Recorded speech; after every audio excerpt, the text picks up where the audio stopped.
Assalamualaikum warahmatullahi wabarakatuh. Perkenalkan, saya Miftahuddin, mahasiswa Prodi Pendidikan Bahasa Arab Universitas Islam Negeri Araniri, Banda Aceh. Pada kesempatan kali ini, saya akan membuat video terkait dengan materi-materi yang telah kami pelajari pada mata kuliah Takwim Tarbawi yang diampu oleh Pak Ramadan, yang mana video ini akan menjadi tugas final saya pada mata kuliah ini. Materi yang sudah kami pelajari pada semester ini terbagi ke dalam 12 bab. Bab yang pertama, yaitu terkait dengan pengertian istilah. Perlu dipahami terlebih dahulu apa sebenarnya makna kata takwim dalam bahasa Arab. Pada masa lalu, kata ini biasa dimaknai sebagai penanggalan atau kalender. Namun dalam diktat ini, takwim tidak lagi bermakna kalender, melainkan sepadan dengan kata evaluasi dalam bahasa Indonesia. Apabila takwim dipahami sebagai evaluasi, timbul pertanyaan berikutnya, yaitu apa perbedaan antara evaluasi dan pengukuran? Evaluasi merupakan proses pengambilan keputusan berdasarkan data yang telah terkumpul, sedangkan pengukuran adalah kegiatan menetapkan angka atau nilai pada suatu objek secara sistematis, yang mana hasilnya kemudian menjadi data tersebut. Dengan demikian, pengukuran berfungsi sebagai alat, sementara evaluasi merupakan proses penyimpulan atas data yang diperoleh dari alat tersebut. Alat pengukuran yang paling umum digunakan dalam dunia pendidikan adalah tes. Berkaitan dengan hal ini, perlu diketahui pula dari mana asal kata tes itu sendiri. Kata tersebut berasal dari bahasa Prancis kuno, yaitu testum, yang bermakna piring untuk menyisihkan logam-logam mulia. Sebuah gambaran bahwa tes berfungsi menyaring dan memilah kemampuan seseorang. Berikutnya pada bab kedua, membahas terkait dengan konsep-konsep pokok evaluasi pembelajaran. Setelah memahami istilah-istilah dasar tersebut, pembahasan dilanjutkan pada konsep-konsep pokok evaluasi pembelajaran. Salah satu hal yang perlu dijawab adalah apa sebenarnya fungsi dari evaluasi pembelajaran. Salah satu fungsi terpenting evaluasi adalah menjadi dasar pengambilan keputusan. Misalnya, dalam menentukan apakah seorang murid dinyatakan naik kelas atau lulus. Oleh karena keputusan tersebut diambil pada waktu-waktu tertentu selama proses pembelajaran. Muncul pertanyaan mengenai jenis-jenis evaluasi apa saja yang digunakan berdasarkan waktu pelaksanaannya. Pada materi yang telah kami pelajari, terdapat 4 jenis evaluasi. Yang pertama itu adalah evaluasi penempatan, evaluasi formatif, evaluasi diagnostik, dan evaluasi sumatif. Agar keempat jenis evaluasi tersebut dapat berjalan dengan baik dan hasilnya dapat dipertanggungjawabkan, perlu dipahami pula apa saja prinsip-prinsip dasar yang harus dipegang.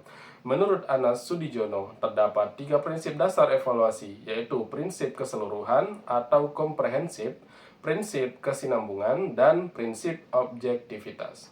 Berikutnya pada bab ketiga, yaitu tentang pendekatan tes bahasa.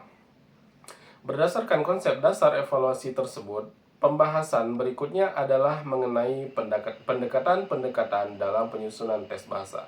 Secara garis besar, terdapat 4 pendekatan utama, yaitu pendekatan esai terjemahan, pendekatan strukturalis, pendekatan integratif, dan pendekatan komunikatif.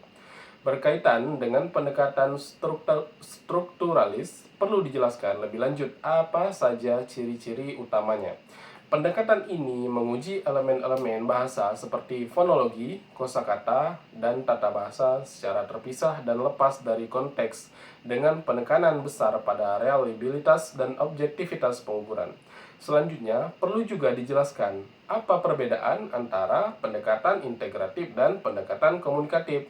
Pendekatan integratif menilai kemampuan murid dalam menggunakan 2 keterampilan bahasa secara bersamaan, misalnya melalui tes close dan dikte. Sedangkan pendekatan komunikatif menilai keberhasilan komunikasi yang sesungguhnya terjadi, bukan sekedar keakuratan bahasa secara formal.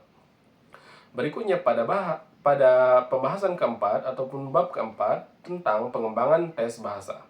Setelah memahami pendekatan-pendekatan tersebut, pembahasan dilanjutkan pada proses pengembangan tes bahasa, khususnya mengenai dari mana proses tersebut dimulai.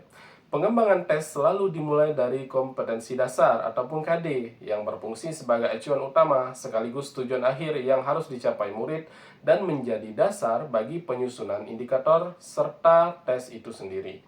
Pertanyaan selanjutnya, bagaimana cara agar KD tersebut dapat diukur secara tepat? Nah, untuk keperluan tersebut, penulis soal memerlukan spesifikasi tes atau kisi-kisi tes, yaitu rencana berbentuk tabel dua arah yang memuat materi dan hasil belajar yang akan diuji, beserta jumlah butir soal untuk masing-masing bagian. Selain itu, perlu juga dipahami pula bagaimana tes dikelompokkan berdasarkan cara pelaksanaannya. Nah, berdasarkan kriteria ini, tes bahasa terbagi menjadi tes tertulis atau ikhtibar tahriri dan tes lisan, yaitu ikhtibar syafawi. Berikutnya, pada bab kelima, yaitu tentang format butir soal. Berdasarkan kisi-kisi tes tersebut, langkah selanjutnya adalah menuliskan butir soal dalam berbagai format yang tersedia. Untuk kategori tes objektif, terdapat 3 format yang umum digunakan, yaitu pilihan ganda, menjodohkan, dan benar salah. Mengingat pilihan ganda merupakan format yang paling banyak digunakan, perlu dijelaskan pula berapa jumlah alternatif jawaban yang paling ideal. Nah, jumlah yang dianggap ideal adalah 4 atau 5 alternatif, sebab penambahan alternatif lebih dari itu hanya memberikan pengaruh kecil dalam mengurangi faktor tebakan. Selanjutnya, perlu juga dijelaskan apa perbedaan antara format melengkapi dan format close. Nah, yang sekilas itu tampak sama. Nah, pada format melengkapi, kata dihilangkan secara subjektif menurut pertimbangan penulis soal. Sedangkan pada format close, kata dihilangkan secara sistematis pada setiap kata kesekian sehingga prosesnya bersifat lebih mekanis dan konsisten. Berikutnya pada bab 6, yaitu tentang tes komponen bahasa. Pembahasan dilanjutkan pada format soal yang khusus digunakan untuk mengukur komponen bahasa. Komponen tersebut terdiri atas 3 bagian, yaitu tes bunyi bahasa, tes kosakata, ataupun tes mufradat, dan tes qawaid atau tarkib. Berkaitan dengan tes mufradat, perlu dijelaskan pula apa perbedaan antara mufradat aktif dan mufradat pasif. Mufradat aktif diuji dengan soal yang bersifat produktif, artinya digunakan secara langsung oleh murid, sedangkan mufradat pasif hanya diuji dari segi maknanya saja. Adapun mengenai qawaid, perlu juga dijelaskan apa cabang ilmu apa saja yang tercakup di dalamnya. Qawaid mencakup 2 cabang ilmu, yaitu nahwu dan shorof.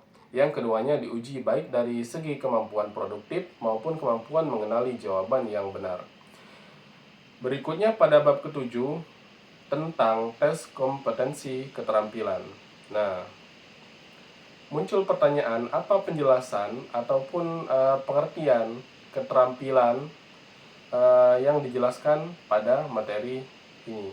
Terdapat 4 keterampilan berbahasa, yaitu istima, kalam, qiraah, dan kitabah. Nah, berikutnya, mengapa istima dan kalam sering diabaikan oleh guru dalam praktik pembelajaran? Hal ini disebabkan karena pembelajaran di kelas cenderung lebih berfokus pada qiraah dan kitabah, serta karena tes kalam sendiri sulit dilaksanakan, mengingat harus dilakukan secara individual dan penilaiannya cenderung bersifat subjektif. Selanjutnya, khusus mengenai keterampilan kitabah ataupun menulis, perlu dijelaskan pula apa perbedaan antara menulis bebas dan menulis terbimbing. Nah, menulis bebas atau insya hur memberikan kebebasan penuh kepada murid untuk memilih topiknya sendiri, sedangkan menulis terbimbing atau insya muwajjah memberikan stimulus atau arahan tertentu agar murid menulis sesuai dengan ide yang dikehendaki. Berikutnya, bab 8 mengenai analisa butir soal. Setelah soal-soal tersebut diujikan kepada murid, langkah selanjutnya adalah menganalisis kualitasnya, sehingga perlu dijelaskan bagaimana cara mengetahui apakah suatu butir soal berkualitas baik ataupun tidak. Salah satu caranya adalah dengan melihat daya beda butir soal, yaitu seberapa baik suatu butir soal mampu membedakan antara murid berskor tinggi dan murid berskor rendah. Selain daya beda, terdapat pula unsur pengalih atau distraktor yang perlu dianalisis. Sehingga perlu dijelaskan pula kapan video pengalih dianggap telah berfungsi dengan baik. Suatu pengalih dianggap berfungsi dengan baik apabila dipilih oleh setidaknya 5% dari seluruh peserta tes.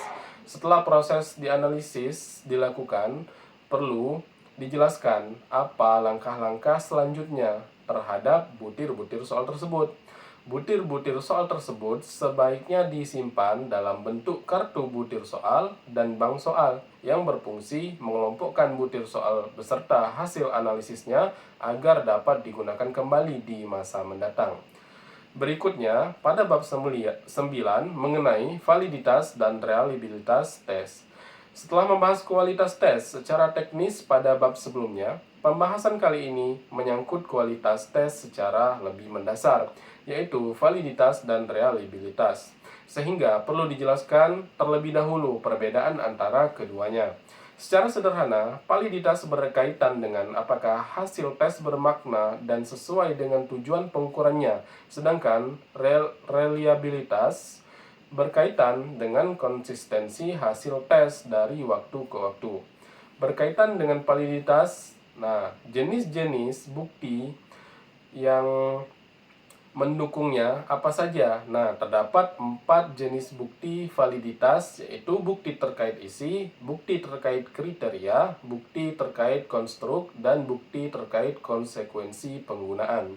Adapun untuk mengukur reliabilitas, dijelaskan salah satu metode yang dapat digunakan, yaitu salah satu metodenya adalah metode tes ulang, yaitu dengan mengadministrasikan tes yang sama sebanyak 2 kali kepada kelompok yang sama dengan selang waktu tertentu di antara keduanya.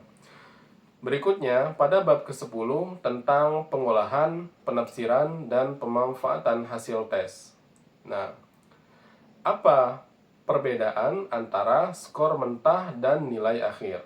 Skor mentah adalah jumlah atau persentase jawaban benar yang diperoleh murid, sedangkan nilai akhir merupakan interpretasi lebih lanjut atas skor tersebut.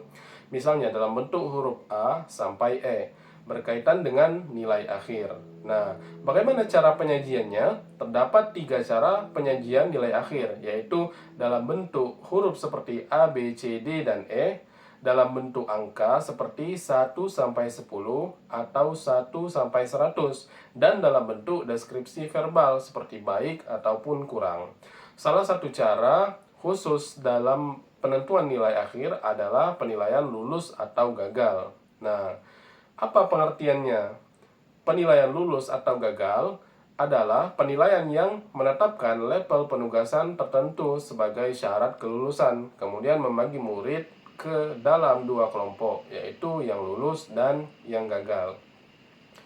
Berikutnya pada bab 11 mengenai penilaian acuan norma dan kriteria. Apa perbedaan antara penilaian acuan norma dan penilaian acuan patokan? Penilaian acuan norma atau PAN menafsirkan hasil berdasarkan posisi relatif seorang murid dibandingkan dengan murid-murid lain. Sedangkan penilaian acuan patokan atau VAP menafsirkan berdasarkan sejauh mana murid tersebut menguasai kompetensi tertentu tanpa perlu membandingkannya dengan murid lain. Perlu dijelaskan apa fungsi dari peringkat persentil. Peringkat persentil berfungsi menunjukkan posisi relatif seorang murid dibandingkan dengan kelompoknya dalam bentuk persentase individu dan skornya lebih rendah darinya. Selanjutnya, apa penjelasan faktor yang memengaruhi lebar atau sempitnya rentang persentil tersebut? Faktor yang memengaruhinya adalah reliabilitas tes itu sendiri, Semakin andal suatu tes, semakin sempit pula rentang persentilnya. Nah, masuk ke bab terakhir, yaitu bab ke-12 tentang penilaian kompetensi sikap spiritual dan sosial. Pembahasan ini menyangkut penilaian sikap spiritual dan sosial murid, sehingga perlu dijelaskan mengapa penilaian sikap ini menjadi semakin penting sejak diterapkannya kurikulum 2013. Hal ini disebabkan karena evaluasi hasil belajar tidak lagi hanya berfokus pada aspek kognitif, tetapi juga mencakup budi pekerti, minat, life skill, dan seluruhnya termasuk dalam aspek sikap. Berkaitan dengan pengukuran sikap, bagaimana cara penilaian kuesioner yang berisi pernyataan negatif?